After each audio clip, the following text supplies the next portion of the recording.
여러분, 우리는 지금 오스트리아에 살아가고 있습니다. 그런데 여러분들의 시민권이 서로 조금씩 다를 것 같습니다. 어떤 분들은 한국 시민권, 어떤 분들은 오스트리아 시민권, 또 어떤 분들은 혹시 독일 시민권 있으신가요? 또 어떤 분은 미국 시민권일 수도 있고, 여러 가지 그렇게 시민권이 있을 수가 있겠습니다.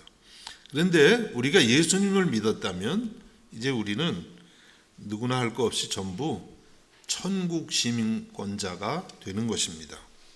이런 점에서 우리는 이중국적자다 이렇게도 말할 수가 있겠어요. 하나는 이 땅의 어느 국가에 속한, 이 땅에 속한 그런 시민권이 있고, 또 다른 하나는 하늘에 속한 천국 시민권이 있는 것입니다. 오늘 본문 20절에서 사도 바울은 이와 같이 말씀하고 있습니다.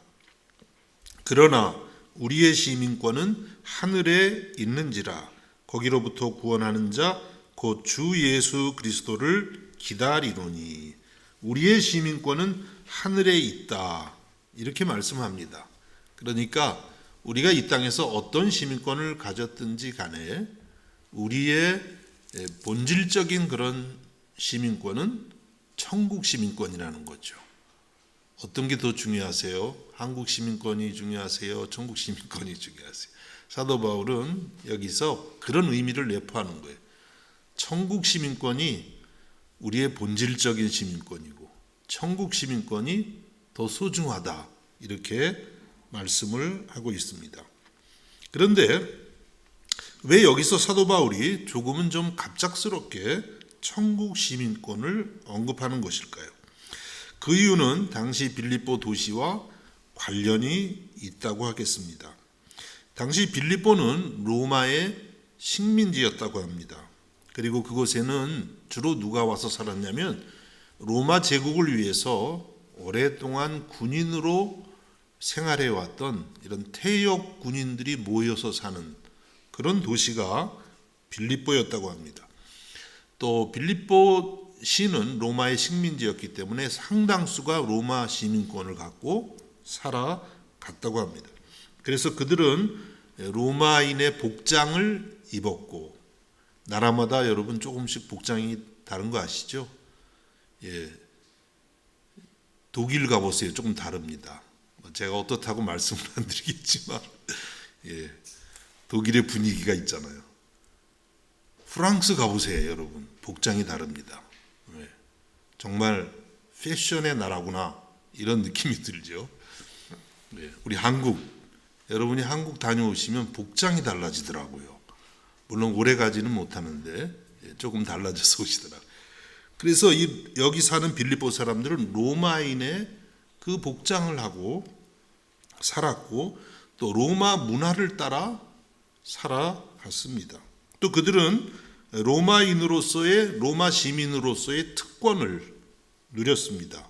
황제로부터 토지를 하사받기도 했고 또 그럼에도 불구하고 세금을 내지 않았어요. 공물을 바치지 않은 것이죠. 또 로마 시민은 웬만해서는 체포가 되지 않고 또 감옥에도 가지 않고 또 더군다나 채찍질을 당하지도 않았습니다. 어떤 중요한 법적인 문제가 생기면 그들은 로마의 황제에게 직접 상소할 수 있는 그런 권리가 주어져 있었습니다. 그러니까 당시 로마 시민권자 그러면 이거 혜택이라고 말할 수도 없을 만큼 놀라운 그런 특권을 누리고 있던 사람들입니다. 요즘에는 어느 나라 시민권이 좋은가요? 제가 생각할 때는 오스트리아 시민권이 세계에서 제일 좋은 것 같아요. 아니 정말입니다. 여러 가지로. 여기 지금 비엔나가 지금 몇 년째 세계에서 가장 살기 좋은 대도시로 몇 년째 선정된 거 아시죠? 여러분 엄청난 도시에 여기서도 살기 힘들다 그러면 이제는 지구를 떠나는 수밖에 없는. 오스트리아 시민권 상당히 좋고 우리 대한민국 여권, 대한민국 시민권도 굉장하죠.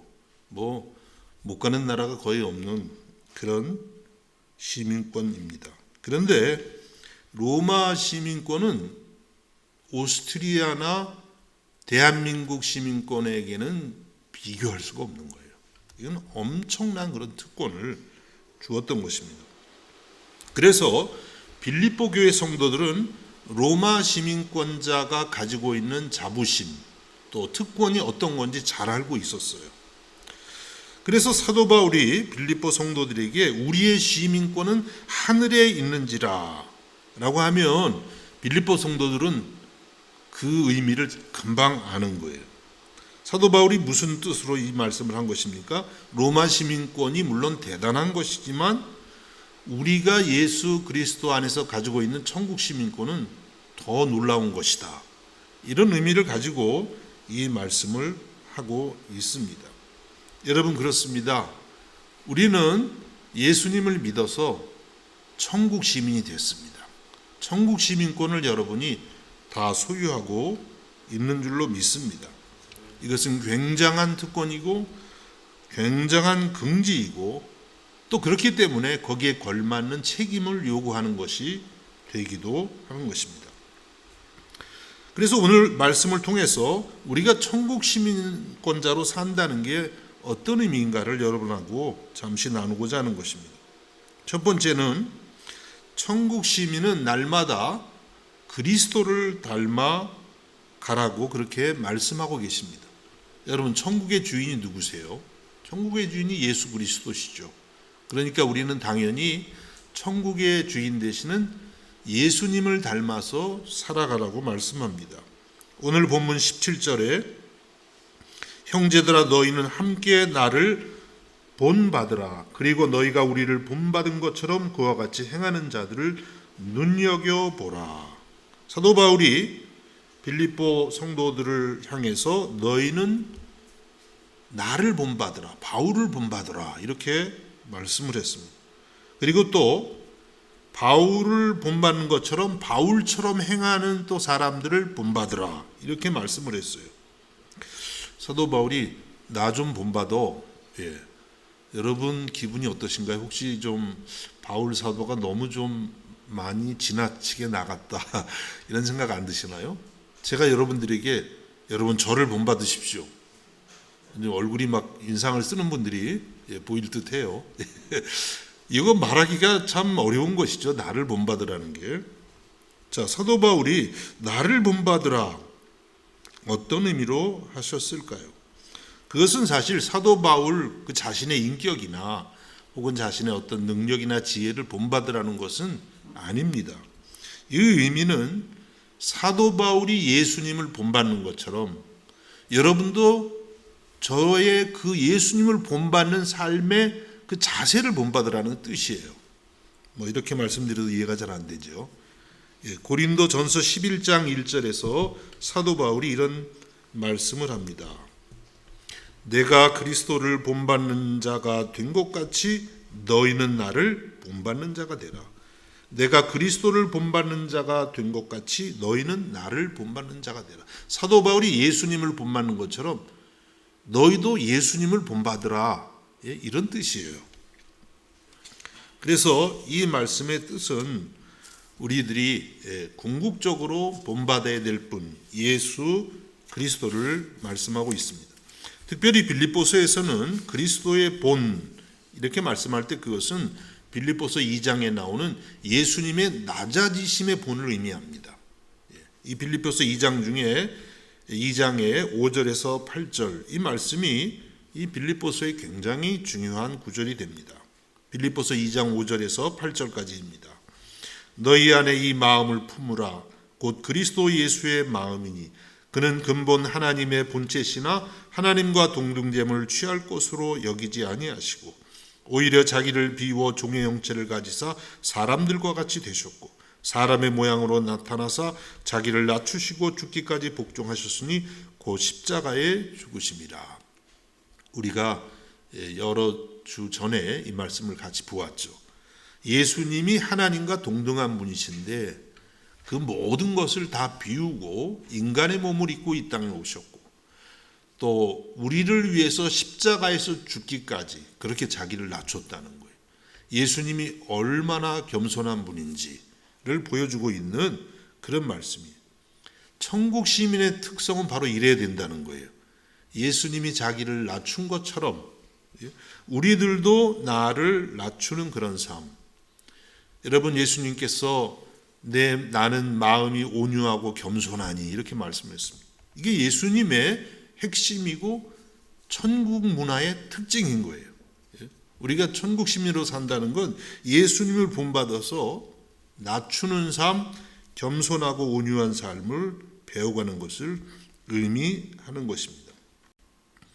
사도 바울이 이렇게 그리스도의 본을 강조했던 것은 앞에서도 언급을 했지만 당시의 빌립보의 문화적 특성과 깊은 관련이 있습니다.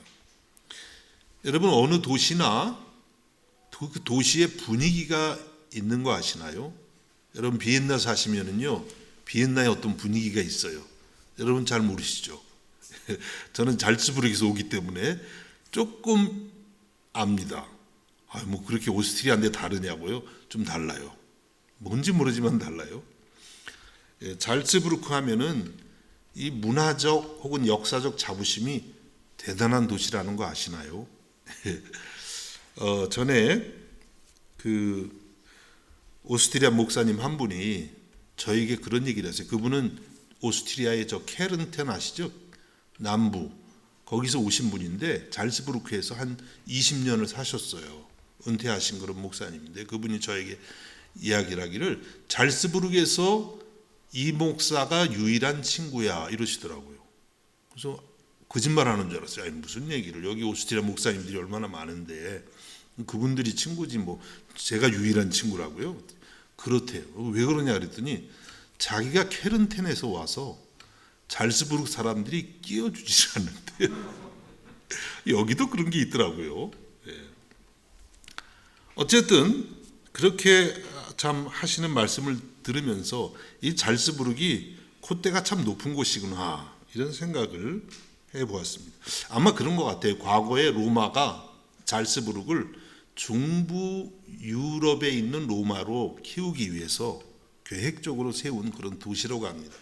어떤 그런 것 때문인지 몰라도 자부심이 굉장히 강한 그런 곳이에요. 빌립보시가 바로 그런 곳이었습니다. 로마의 영토에 속해 있고 로마의 문화를 따르면서 그들의 자부심이 굉장히 강했던 것이죠. 그런데 그런 사회적인 문화가 교회 안에까지 들어온 거예요.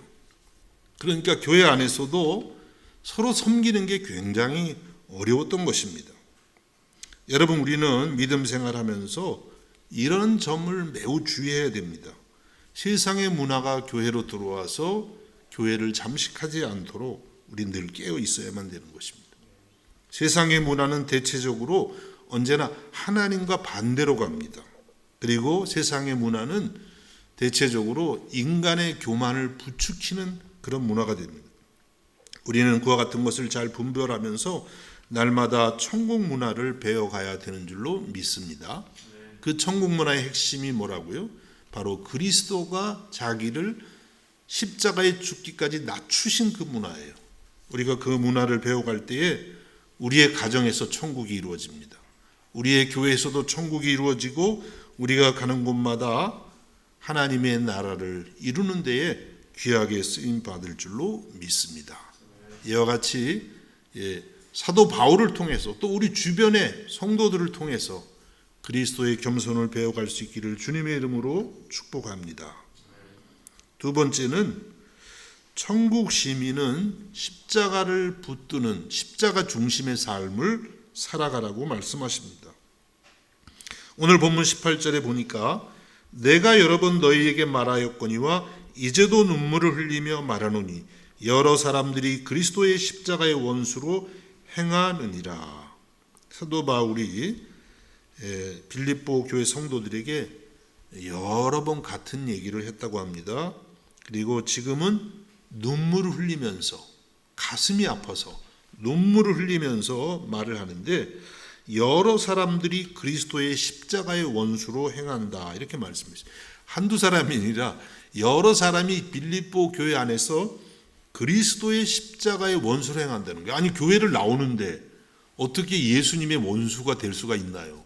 그럴 수가 있다고 하는 것이에요. 여기서 그리스도의 십자가의 원수로 행하는 자들은 어떤 자들일까요?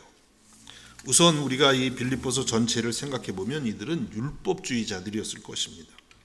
우리가 앞에 3장에서 살핀 것처럼 율법주의자들은 예수님을 믿는다고 했어요. 교회의 성도입니다. 그런데 그들은 예수님의 십자가의 공로 하나로는 부족하다. 구원받는데 부족하다. 할례도 받아야 되고 유대교의 음식 규례도 지켜야 되고 절기도 지켜야 되고 이렇게 주장을 한 거예요.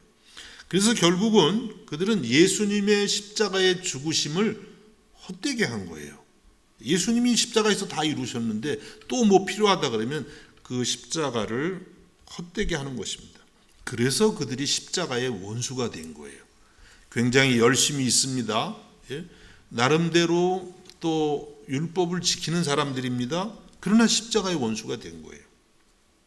여러분, 예를 들어서 누군가가 피카소, 유명한 화가 아시죠? 피카소가 그린 명화 원본에다가 이거 좀 더 아름답게 해야 되겠다. 그래가지고 거기다가 덧칠을 했어요. 어떻게 될까요? 그 순간에 그 피카소의 그림의 값어치는 완전히 땅에 떨어지고 마는 것입니다. 여러분, 마찬가지로 예수님의 십자가 희생은 우리를 구원하는 데 있어서 하나님의 완전한 그림이 되는 것입니다. 십자가는 하나님의 완전한 그림이세요. 그런데 거기다가 내 공로를 좀 덧칠해 볼까? 어떻게 되겠어요? 십자가를 우리는 무시하게 되고 마는 것입니다. 여러분, 우리의 구원을 위해서 오직 예수님의 십자가의 희생만을 붙드실 수 있기를 우리 주님의 이름으로 축복합니다. 사도 바울은 고린도전서 2장 1절과 2절에서도 이와 같이 고백하고 있습니다. 형제들아, 내가 너희에게 나아가 하나님의 증거를 전할 때 말과 지혜의 아름다운 것으로 아니하였나니 내가 너희 중에서 예수 그리스도와 그가 십자가에 못 박힌 것 외에는 아무것도 알지 아니하기로 작정하였습니다. 사도 바울이 이 말씀은 고린도 교회에 가서 사역을 할 때에 그 마음속에 뭐만 알기로 했냐면 예수님만 알기로 하고 또 예수님의 십자가만 알기로 했다는 거예요. 다른 거 알고 다른 거 멋있게 해봐야 거기에는 아무런 하나님의 역사가 없다고 하는 것이죠. 여러분, 우리들도 주님을 믿을 때에 십자가에 못 박힌 그리스도만을 알아갈 수 있기를 우리 주님의 이름으로 축복합니다. 또 오늘 말씀을 보면 빌립보 교회에 또 다른 종류의 십자가의 원수가 있었습니다.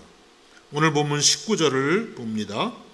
그들의 마침은 멸망이요 그들의 신은 배요 그 영광은 그들의 부끄러움에 있고 땅의 일을 생각하는 자라. 이들은 누구일까요? 이들은 예수님의 십자가를 믿는다고 하면서도 그 십자가의 의미에 따라서 살아가지 않는 사람들을 의미합니다. 이 사람들이 다 교회를 다니는 사람들이에요. 그래서 십자가의 복음을 압니다. 들었습니다. 그런데 그 의미를 생각하지 않고 살아가는 사람들. 여러분, 십자가를 우리가 믿는다는 것은 어떤 의미인가요? 앞에서도 말씀드렸지만 예수님의 십자가의 공로로 내 모든 죄가 용서받았다는 것을 확신하는 거예요. 가장 중요하죠. 그 다음에는 예수님이 나를 위해서 이렇게 십자가에서 고통을 당하셨기 때문에 이제 나는 주님을 위해서 나도 헌신된 삶을 살겠습니다. 이 두 가지가 같이 있어야 되는 것입니다. 그래서 날마다 나의 죄를 회개하고 주님 앞에 나의 몸과 마음을 드리는 그런 삶을 살아가는 것이 십자가를 붙드는 삶이 되는 것입니다. 그런데 당시 빌립보 교회 안에는 이와 같은 십자가의 의미를 생각하지 않고 세상 방식 그대로 살아가는 사람들이 있었다는 것입니다. 그들의 신은 배, 이렇게 말해요. 배, 이 배입니다. 배. 좀 어떤 비유적인 의미겠죠. 그들이 예수님의 십자가를 안다고 하면서도 탐욕적으로 살았다, 이런 뜻이 되겠어요. 배다. 또 그들은 부끄러운 일을 오히려 영광스럽게 여긴다 그랬어요. 우리가 예수님을 믿고 나면 우리 안에 죄를 짓게 되면 부끄러움이 생겨야 마땅하죠. 전에 예수님 믿지 않을 때는 부끄러움도 없어요. 그냥 그 부끄러움이 또 자랑해요. 근데 아직까지도 그렇게 사는 사람들이 있었다. 그리고 그들은 땅의 일을 생각한다고 했습니다.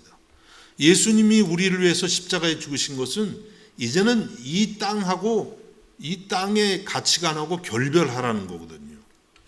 그리고 이제는 하나님 나라의 일을 생각해라. 하늘의 것을 생각하고 하늘의 가치관, 하늘의 문화를 따라 살아가라, 이런 뜻이 되는데 그들은 아직까지도 땅의 일에 집중하고 살아간다고 했습니다.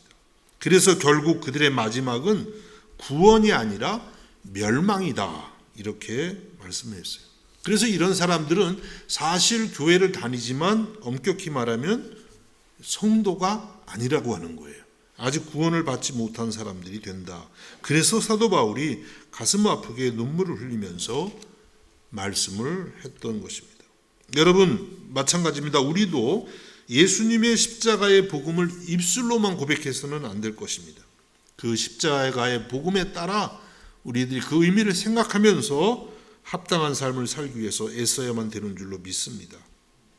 로마서 12장 1절과 2절에 이와 같이 말씀합니다. 그러므로 형제들아, 내가 하나님의 모든 자비하심으로 권하노니 너희 몸을 하나님이 기뻐하시는 거룩한 산 제사로 드리라. 이는 너희가 드릴 영적 예배니라. 너희는 이 세대를 본받지 말고 오직 마음을 새롭게 함으로 변화를 받아 하나님의 선하시고 기뻐하시고 온전하신 뜻이 무엇인지 분별하도록 하라. 이 로마서 12장 1절과 2절은 그 앞에서는 십자가의 복음을, 주로 십자가의 복음을 설명을 쫙 했어요. 그리고 나서는 말씀하기를, 이렇게 십자가의 복음을 받은 사람들은 날마다 우리의 몸을 하나님이 기뻐하시는 거룩한 산제사로 드려야 된다. 그리고 이 세대를 본받지 말고 마음을 새롭게 해서 변화를 받아야 된다. 하나님의 선하시고 기뻐하시고 온전하신 뜻이 무엇인지 분별하면서 살아야 된다. 이렇게 말씀을 하고 있는 것입니다. 변화되는 삶, 이것이 바로 십자가의 의미를 깨닫는 것이 되는 것입니다.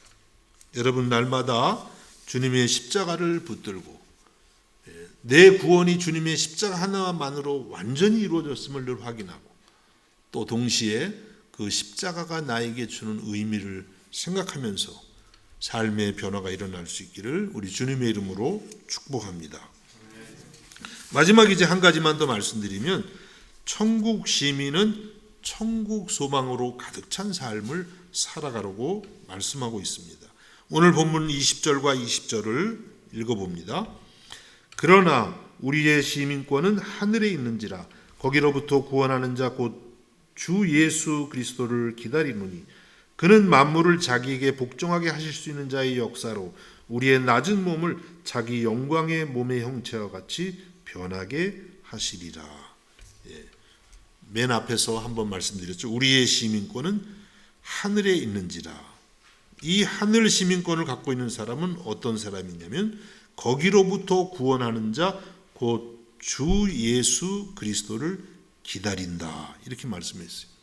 천국 시민은 우리 천국의 왕이 되시는, 물론 예수님은 이 땅의 왕이기도 하시지만 천국에 계시는 그 우리 구주께서 우리를 데리러 오시는 그날, 그것을 기다린다고 말씀하고 있어요.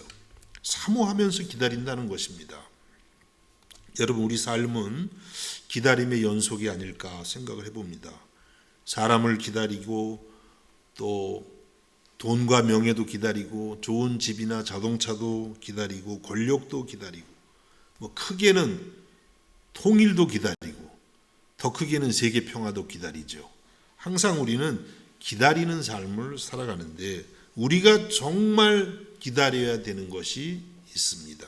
바로 주님이 다시 오셔서 우리를 구원하시는 그 날을 우리가 기다려야만 되는 것입니다. 왜 기다리라고 하십니까? 오늘 말씀 보니까 주님이 다시 오시면 우리 몸을 주님의 영광스러운 몸의 형체와 같이 변하게 하시기 때문에 그렇습니다. 우리 낮은 몸을, 사도 바울이 그랬어요. 우리의 낮은 몸을 자기 영광의 몸의 형체와 같이 변하게 하시리라. 낮은 몸. 우리 몸이 좀 낮은 몸입니다. 지난번도 말씀드렸죠. 코로나 바이러스 보이지도 않는데 쩔쩔쩔쩔 우리가 다 지금 마스크 쓰고 얼마나 그냥 쩔쩔쩔쩔. 참 아무것도 아니죠, 우리 몸이. 또 죽음을 통해 이별할 수밖에 없고, 병에 걸리면 고통스럽고, 그렇죠? 더우면 더운 대로, 추우면 추운 대로 고생스럽고, 배고프면 배고픈 대로, 배부르면 배부른 대로, 배불러도 고생이죠. 몸이 정말 약해요. 또 탐심과 유혹에 또 얼마나 쉽게 넘어지는 몸인지, 조금 편안하면 또 얼마나 교만해지는지, 그런 낮은 몸, 수준이 좀 낮은 몸입니다. 그런데 예수님이 다시 오시면 우리에게 영광스러운 몸, 썩지 않고 죽지 않고 병에 걸리지도 않고 또 교만해지지도 않고 모든 죄에서 자유로워지는 그런 완전한 몸을 주님이 주신다는 거예요. 어떻게 그런 일이 가능하냐고요? 오늘 21절 말씀에서 본 것처럼 만물을 자기에게 복종하게 하실 수 있는 자의 역사로, 하나님께서 전능하신 하나님이 만물을 다 복종하게 하시면 그때 죽음도 다 복종이 돼서 우리에게 이렇게 새로운 몸을 주신다고 말씀하고 있습니다. 그래서 예수님께서 먼저 우리보다 앞서서 부활하셔서 이런 몸을 먼저 우리에게 보여주신 거예요. 너희들에게도 이런 몸이 주어질 거다. 그날을 사모하고 기다리라고 말씀하고 계신 것입니다. 그래서 우리 성도는 고난 가운데에서도 기뻐할 수가 있는 것입니다. 사도 바울은 이러한 영광을 잘 알았기에 이와 같이 고백했습니다. 로마서 8장 18절에서 생각하건대 현재의 고난은 장차 우리에게 나타날 영광과 비교할 수 없도다. 우리가 몸 아프고 고단하고 여러 가지 힘든 일이 너무 많죠. 그런데 장차 우리에게 나타날 이 부활의 영광하고 비교하면 아무것도 아니라는 거예요. 여러분 힘들고 어렵더라도 여러분에게 주어질 이 부활의 몸을 사모하면서 모든 고난을 이겨낼 수 있기를 주님의 이름으로 축복합니다. 그리고 우리가 주님을 기다려야 하는 또 하나의 진정한 이유가 있는데요. 20절을 다시 읽어봅니다. 그러나 우리의 시민권은 하늘에 있는지라 거기로부터 구원하는 자 곧 주 예수 그리스도를 기다리노니. 예수님이 오시는 그 자체가 우리를 구원하기 위해서 오신다는 거예요. 다시 말씀드리면 여러분을 사랑해서 오신다는 거예요. 믿지 않는 사람들에게는 이것은 심판이에요. 무서운 일이지만 우리들에게는 이것이 구원의 일, 하나님이 나를 사랑해서 오시는 일. 여러분 성경은 예수님과 우리의 관계를 신랑과 신부의 관계로 자주 묘사합니다. 예수님은 우리의 참되고 영원한 신랑, 우리는 예수님의 사랑받는 신부.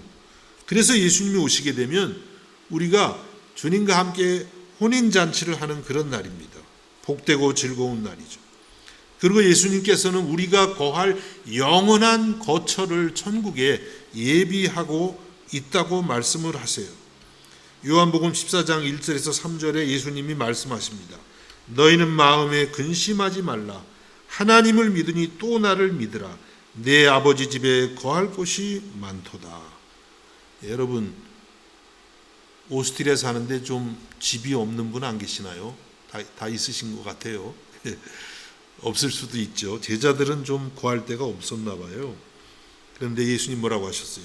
내 아버지 집에 거할 곳이 많도다. 천국의 집 얼마나 영광스러울까요? 그리고 말씀하시길 그렇지 않으면 너에게 일렀으리라. 내가 너희를 위하여 거처를 예비하러 가노니 가서 너희를 위하여 거처를 예비하면 내가 다시 와서 너희를 내게로 영접하여 나 있는 곳에 너희도 있게 하리라. 주님이 다시 오시면 우리를 영접해서 예수님이 계신 곳에 우리도 예수님과 함께 있게 하신다는 거예요. 여러분 천국을 갔는데 이상하게 예수님이 안 보이네요. 여러분 잘못 간 겁니다. 예수님이 안 계시면 천국이 아니에요. 예수님이 계시기 때문에 천국인 것이죠. 그런데 우리가 천국 가면 그렇게 나를 사랑하시는 예수님이 나와 함께 있는 거예요. 얼마나 좋아요. 그렇죠? 이런 날을 여러분이 사모할 수 있기를 간절히 바랍니다. 그래서 우리는 천국 시민이라는 것은 결국은 또 나그네입니다. 영원한 본향을 향해서 걸어가는 나그네. 그런데 그냥 허무한 나그네가 아니에요. 돌아갈 집이 없이 그냥 여행을 다닌다. 그거는 참 방황하는 나그네죠. 근데 우리는 그런 나그네가 아니라 우리를 기다리시는 분이 계세요. 우리를 위해서 십자가에서 죽기까지 여러분을 사랑하시는 예수님이 기다리고 계십니다. 천국입니다. 여러분 이와 같은 소망을 날마다 되새기면서 여러분의 삶이 천국 시민으로서 합당한 삶이 될 수 있기를 우리 주님의 이름으로 축복합니다. 기도하겠습니다. 주님 감사합니다. 참으로 보잘것없고 연약한 우리를 주님의 은혜로 구원해 주시고 우리에게 영원한 주님의 집 천국을 선물로 주셨음을 감사드립니다. 비록 우리가 이 땅을 살아가고 있지만 날마다 천국 시민권자임을 확인하면서 천국 시민답게 살아가게 해주시고 주께서 다시 오시는 그날을 사모하면서 늘 주님과 동행하는 저희가 되게 하여 주옵소서. 예수님의 이름으로 기도하옵나이다. 아멘.